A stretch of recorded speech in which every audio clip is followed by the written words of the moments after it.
दोस्तों, आज का यह कॉन्सेप्ट बहुत ही ज़्यादा इम्पोर्टेंट है, तो वीडियो को स्किप करने की गलती बिल्कुल भी ना करें, क्योंकि इस वीडियो में टू वे स्विच कनेक्शन की 5 अलग अलग ट्रिक बताने वाला हूं और साथ ही ये पांचों ट्रिक किस प्रकार एक दूसरे से डिफरेंट हैं और किस ट्रिक का उपयोग किस वायरिंग में किया जाता है। टू वे स्विच की पांचों ट्रिक को समझाने के लिए अभी आपको स्क्रीन पर एक फॉर्मेट दिखाई दे रहा है, जिसकी हेल्प से स्टेप बाय स्टेप मैं आपको पांचों ट्रिक समझाने वाला हूं। तो सबसे पहले हम टू वे स्विच को घुमा देते हैं ताकि हम इसके टर्मिनल को आसानी से देख सकें। ट्रिक नंबर 1, इस ट्रिक में फेज सप्लाई को पहले टू वे स्विच के बीच वाले टर्मिनल में कनेक्ट किया जाता है और इसके बाद दोनों टू वे स्विच के पहले टर्मिनल और तीसरे टर्मिनल को आपस में कनेक्ट कर दिया जाता है और उसके बाद दूसरे टू वे स्विच के बीच वाले टर्मिनल को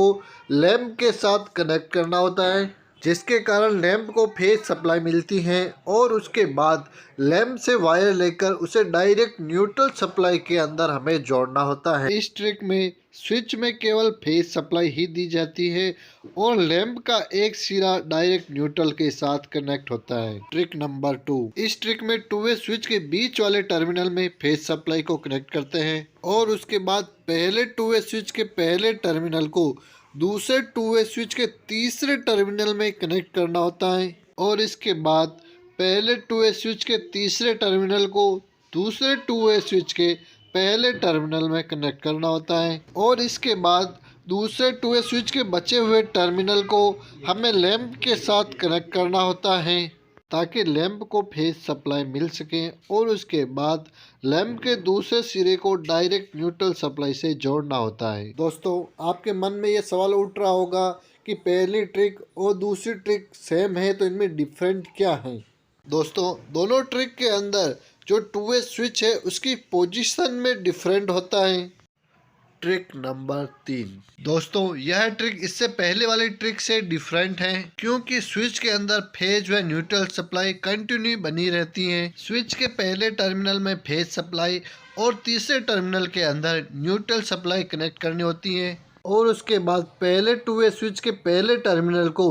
दूसरे टू वे स्विच के पहले टर्मिनल के अंदर कनेक्ट करना होता है और इसके बाद पहले स्विच के तीसरे टर्मिनल को दूसरे स्विच के तीसरे टर्मिनल से कनेक्ट किया जाता है, जिससे कि दूसरे स्विच के अंदर भी फेज व न्यूट्रल सप्लाई जा सके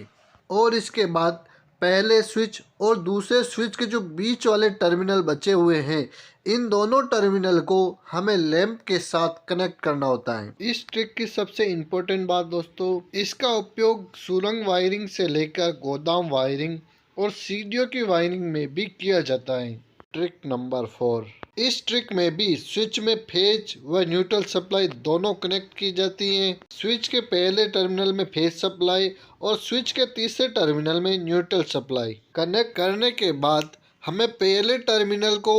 दूसरे स्विच के तीसरे टर्मिनल से कनेक्ट करना होता है और पहले स्विच के तीसरे टर्मिनल को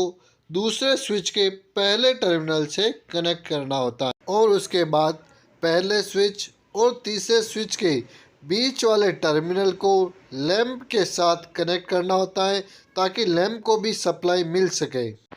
और इस ट्रिक का उपयोग भी सुरंग वायरिंग, गोदाम वायरिंग और टू वे स्विच वायरिंग के अंदर किया जाता है। ट्रिक नंबर 5, दोस्तों यह ट्रिक बहुत ही ज़्यादा इम्पोर्टेंट है, क्योंकि आजकल इसी ट्रिक के द्वारा टू वे स्विच की वायरिंग की जाती है, क्योंकि इस ट्रिक के यूज से वायर की आवश्यकता बहुत ही कम पड़ती है और इससे वायरिंग की कॉस्ट कम आ जाती है, इसीलिए इस ट्रिक का उपयोग अधिक होने लगा है। इस ट्रिक में दोनों स्विच के पहले टर्मिनल को फेज सप्लाई के साथ जोड़ा जाता है और दोनों स्विच के तीसरे टर्मिनल को न्यूट्रल सप्लाई के साथ जोड़ा जाता है